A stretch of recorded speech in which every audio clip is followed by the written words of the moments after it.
रामचंद्र नमः सुंदरी कवरदा हरि विठ्ठल पार्वती पते हर महादेव कांत स्मरण जय जय राम जय जय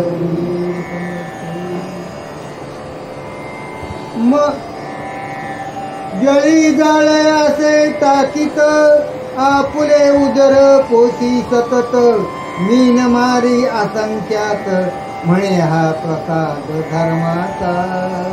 आणि अशा प्रकारे प्रस्तुत संत जनो श्री लक्ष्मणदास बाबा बोर्वे यांच्या चरणावर नतमस्तक ठेवून तुम्ही इथे जमलेले श्रोतेजन आज ग्रंथारंभ करताना स्वर्गारोहण पर्व अध्याय 7 हा कथाकथन चालू असताना कथानक इथपर्यंत आला आहे की जो कोली आहे, मासेमारी करताना कोली आहे, तो धर्माकडे गेलाय आणि धर्माकडे त्यांनी स्वतःचा जोहार केलाय की हे मायबाप, माझी परिस्थिती अत्यंत बिकट आहे आणि त्या परिस्थितीमुळे मला काय माझ्या मुलाबाळांचं मला उदरनिर्वाह मला करता येत नाही, त्यामुळे मला तुम्ही काहीतरी मदत करावी. आणि त्या योगे धर्मराजाने काय केलंय, त्यांना एक सोनटक्का सोन्याचा नाणा दिला आणि सोन्याचा नाणा दिल्यानंतर त्यांनी काय केलंय, ते सोन्याचा नाणा बाजारात जाऊन त्यांनी त्या सोन्याच्या नाण्याचं सोनाराकडे नेऊन त्यांनी काय त्याचं विल्हेवाट लावली, म्हणजे ते त्याला मोडला आणि त्याच्यातून काय येणारा पैसा त्याला आला आणि त्या पैशातून त्यांनी काय केलंय, जाळं विकत घेतलं आणि जाळं विकत घेतल्यानंतर त्याने असं मोठं असं जाळं विकत घेतलं. जाळं विकत घेतल्यानंतर त्यांनी काय केलं, त्या कोल्यांनी प्रत्येक वेळा त्या मासे पकडणे त्याने व्यवसाय चालू केला आणि व्यवसाय चालू केल्यानंतर प्रत्येक वेळेला मासे त्याला भरपूर भेटायचे आणि त्यावेळेला त्याला त्या माशातून त्याला उत्पन्न, त्याला त्याच्या मुलाबाळांचं उदरनिर्वाह चालत होता. आणि त्यावेळेला तो प्रत्येक वेळेला बघा, आपल्याला जर कोणी मदत केली तर आपण सुद्धा त्या माणसाला बोलतो, बाबा रे तुम्ही मला मदत केली म्हणून माझं हे कार्य झालं. आणि त्यावेळेला यांनी काय केलं, त्या व्याजाने काय केलंय, त्या कोल्यांनी प्रत्येक वेळेला धर्माला आशीर्वाद दिलाय की हेच यांनी आजपर्यंत काहीतरी केलंय, आजपर्यंत या व्यवसायातून मला काय जो नफा होतोय हा आशीर्वाद कोणाचा आहे, धर्माचा आहे. आणि अशा प्रकारे प्रत्येक क्षणाला तो धर्मराजाला आशीर्वाद देत होता. ऐसा प्रत्यही उपकार धर्माचा मानितो धीवर, आगाहा ऐसा अविचार धर्माची प्राप्त केले गुणे. आणि मग अशा प्रकारे हा प्रत्येक वेळेला काय करायचा, हा धर्माला आशीर्वाद द्यायचा. प्रत्येक वेळेला हा धीवर धर्माला आशीर्वाद देत असताना की त्याने काय केलंय, धर्माने दिलेल्या एका सोनटक्क्याच्या मुलं आज हा धीवर काय झालाय, स्वतःच्या मुलांचं उदरनिर्वाह करत असताना, पोट भरत असताना त्याला अत्यंत म्हणजे प्रमाणे त्याच्या मनात नव्हतं, त्याच्यावेळी त्याला काय धनार्जन होत होता. आणि हा धनार्जन होत असताना प्रत्येक वेळेला काय होतो, धर्माचे आभार मानतो. आणि तो आभार मानत असताना आता इथे सेवक त्या विमानामध्ये विमानामध्ये असणारे सेवक काय बोलतात की हा तर धर्माच्याकडून हा झालेला गुन्हा नसेल, यामुळे हे विमान या मार्गातून चाललंय. अशा प्रकारे ह्या सेवकांच्या एकमेकांच्या गोष्टी चाललेल्या आहेत.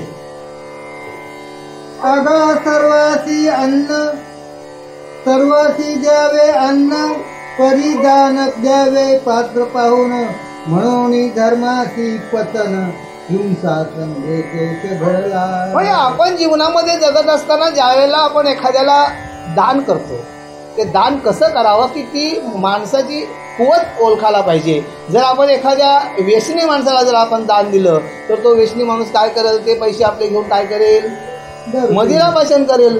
आणि मग त्यावेळेला त्याने पाचन केल्यानंतर तो त्याच्या घरामध्ये काय वातावरण निर्माण करेल ही ती कल्पना आपण करू शकत नाही.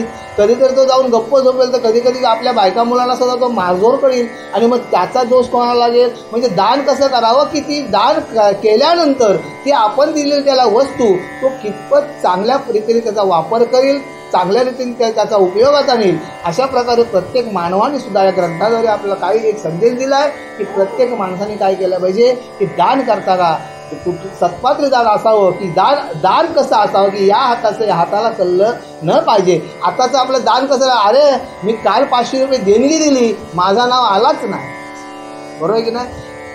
अरे काय रे तुम्ही सकाळपासून देणग्या वाजताय, माझं नाव कुठं आलाच नाही, मग हे दान कशासाठी तुम्ही केले? हे कशासाठी केले?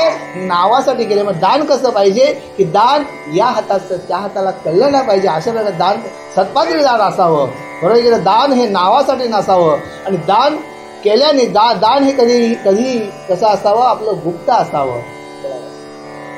हिंसा संगे नरक प्राप्ती ऐशी धर्मशास्त्राची नीती म्हणून येणे घडले यमावती पुरावरून या.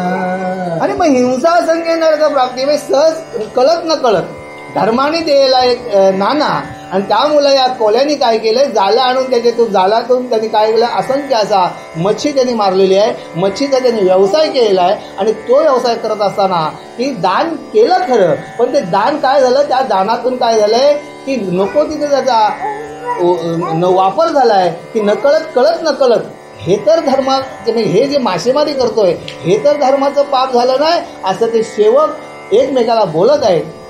ऐशी ही देवाची माव काय झाला धर्माचा अन्याय ही उद्धार या सर्व जीव तुम्ही पाठीचे. आणि मग नवे तर पुढे जाऊन ते सेवक काय बोलत आहेत की हे भगवंताची काय माव म्हणजे भगवंताची काय लीला आहे, आगाज आहे की खरोखर धर्माच्या हातून तो पाप झाला होता की त्या देवराला त्या कोळ्याला तेही सोनटाका दिला आणि त्याच्यातून. पण असं पण नसेल. बघा भगवंताची जी लीला आहे, माव म्हणजे भगवंताची लीला काय आघात आहे की भगवंताची लीला कशी आहे की या नरककुंडामध्ये आज असंख्य वर्षापासून हजारो वर्षापासून जे जीव खितपत पडलेले आहेत त्यांचा तर उद्धार या येण्याने होत नसेल की धर्माने जर त्या जीवात्माना जर नजरेने बघितलं तर त्याचा तर उद्धार. म्हणजे भगवंताची लीला कशी आहे की हे पाप नसेल पण खरोखर की भगवंताची लीला अशी आहे की या जडजीवांचा उद्धार होण्यासाठी इथून हे धर्मराजा इथून येत आहे आणि या वाटेने धर्मराजाचा विमान येत आहे असे ते सेवक बोलत आहेत.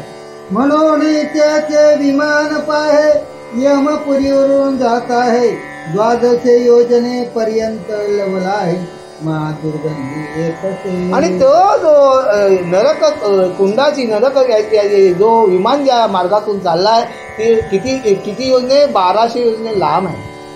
आणि त्या 1200 योजने लांब असे ते नरक कुंडाचे दुर्गंधी येते. अशा त्या दुर्गंधीच्या रस्त्यातून हा विमान जात असताना एक योजन म्हणजे 7 किलोमीटर. सर्व धर्म म्हणे दूतांप्रती या मार्गे का आले ती की तो स्वर्ग मार्ग चुकले ती म्हणून आले तया मार्गे.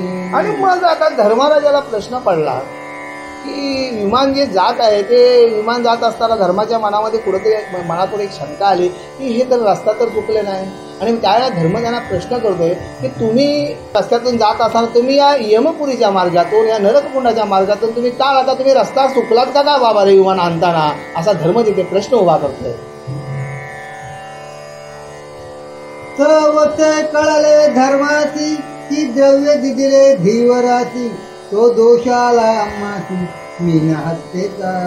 आणि मग त्यावेळेला धर्माला तिथे उमजलंय की आपल्या हातून काय झालं, आपण धिवराला ते एक सोनटाका नाणा दिला आणि त्या नाण्यातून त्या धिवराने काय केलाय मच्छी संवर्धनचा व्यवसाय केला आणि त्या व्यवसायाच्या मुलं आपल्याला काय झालंय इथे दोष लागलंय असं धर्माला तिथेशी जाणवलं, समजलं. कसं समजलं की या दूतांच्या वार्तावरून त्यांना धर्माला जाणवलं की आपल्या हातून हे पाप घडलं असं, म्हणून या मार्गातून हे विमान चाललं आहे.